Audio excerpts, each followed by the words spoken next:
सा गरजे हम, सावन सा बरसे हम, सूरज सा चमके हम, स्कूल चले हम, स्कूल चले हम।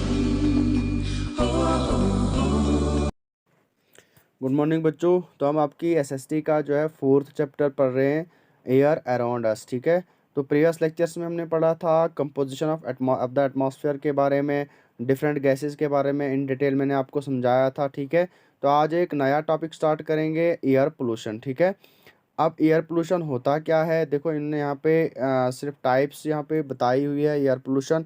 तो पहले मैं आपको बताते ही चलूँ कि पोल्यूशन होता क्या है। देखो उर्दू मीनिंग अगर देखा जाए पोल्यूशन का, वो आता है आलूदगी। क्या होता है पोल्यूशन, जब देखो चाहे वो कोई भी इन्वायरमेंट में कोई भी चेंजिंग आ जाए, अनडिज़ायरेबल चेंज जब आ जाती है किस में, इन्वायरमेंट में, चाहे वो पानी की बात करो, चाहे वो किसकी हवा की बात करो, किसी भी चीज़ की बात करो जहाँ पे गंदगी फैले या जिसकी वजह से जो माहौल है वो बिगड़ जाएगा, तो उसको क्या कहेंगे, हम पोल्यूशन कहेंगे। ठीक है, अब वो चीज़ें जिनसे पोल्यूशन होता है तो उनको हम क्या कहते हैं, उनको हम कहते हैं पॉल्यूटेंट्स कहते हैं। ठीक है, तो आइए स्टार्ट करते हैं। पहले मैं बताऊंगा आपको कि पोल्यूशन की क्या क्या टाइप्स हैं। एयर पोल्यूशन है, वाटर पोल्यूशन है, सॉइल पोल्यूशन है, नॉइज़ पोल्यूशन है और बहुत सारी पोल्यूशंस हैं। ठीक है, तो यहाँ पे इनने जो है एयर पोल्यूशन बताया हुआ है, तो हम इन डिटेल पढ़ेंगे एयर पोल्यूशन के बारे में। तो आइए स्टार्ट करते हैं। कहता है कि any undesirable change in the composition of the air is known as air pollution.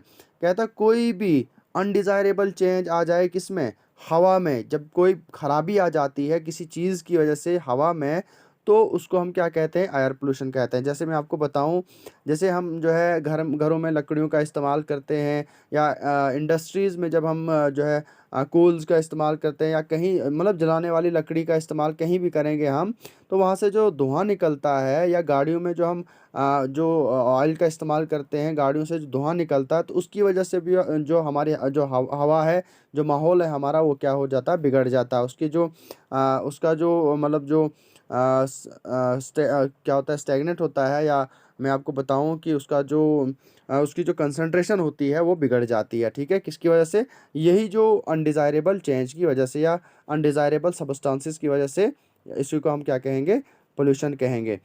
This may happen if the process regulating the composition of air are disturbed और if harmful substances are added to the air. कहता ये कब होता है, air pollution कब होता है, कि जब जो प्रोसेस होता है, हवा का जो निज़ाम होता है, कंपोजिशन ऑफ एयर का जो निज़ाम होता है, जब वो बिगड़ जाता है, डिस्टर्ब हो जाता है, किसकी वजह से, हार्मफुल सब्सटेंसेस की वजह से।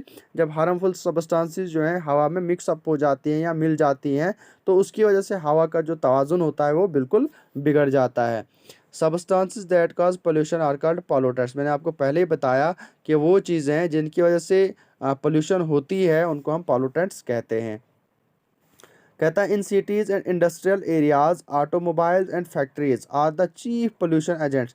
अगर हम शहरों की बात करें या सनत जहाँ पे सन्नतें होती हैं, इंडस्ट्रीज़ की बात करें, इंडस्ट्रियल एरियाज़ की बात करें, वहाँ पे जो पोल्यूशन होती है वो ऑटोमोबाइल्स की वजह से होती है या फैक्ट्रीज़ की वजह से होती है।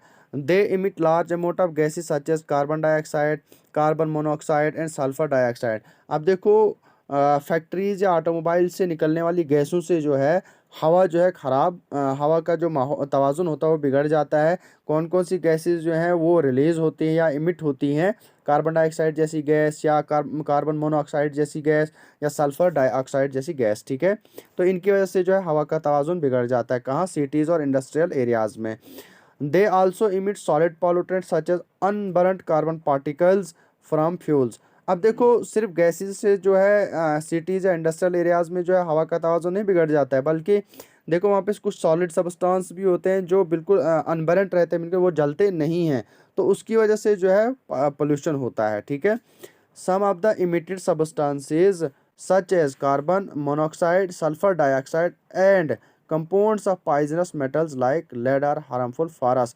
कहता है कुछ ऐसे सब्सटेंसेस जो इमिट होते हैं इंडस्ट्रीज से, या जो मतलब सिटीज़ में जो भी सोर्स होता है इस पॉल्यूटेंट्स का, जैसे कि जिनसे रिलीज़ क्या होता है या एमिट क्या होता है, कार्बन मोनोऑक्साइड या सल्फ़र डाइऑक्साइड। तो यही खतरनाक या जहरीली जो गैसेज हैं ये मेटल से निकलती हैं, तो जो हमारी ज़िंदगी के लिए क्या है, बिल्कुल खतरनाक हैं, हार्मफुल हैं। ठीक है, कहता है नेचुरल एजेंट्स में आल्सो काज पोल्यूशन। अब कुछ नेचुरल एजेंट्स भी होते हैं, कुदरती चीज़ें ऐसी भी हैं जिनकी वजह से क्या होता है, पोल्यूशन होता है। जैसे वाल्कनोज है, for example release huge amount of dust, ash and poisonous gas into the atmosphere. जैसे कि जब वाल्कनोज जो है इरप्ट होता है, तो वहाँ से जो है बहुत ज़्यादा मिकदार में डस्ट मीन्स निकलती है, ऐश निकलता है या पॉइजनस गैसेस निकलती हैं। कहाँ वो कहाँ चली जाती हैं, एटमॉस्फेयर में चली जाती हैं। ठीक है, तो बच्चों ये था आज का टॉपिक एयर पोल्यूशन पे।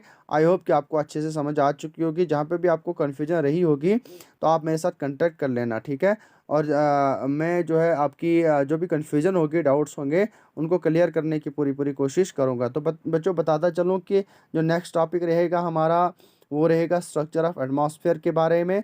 उसके बाद इससे पहले ग्रीन हाउस के बारे में आपको पढ़ाऊँगा, ग्लोबल वार्मिंग के बारे में पढ़ाऊँगा, और जो ग्रीन हाउस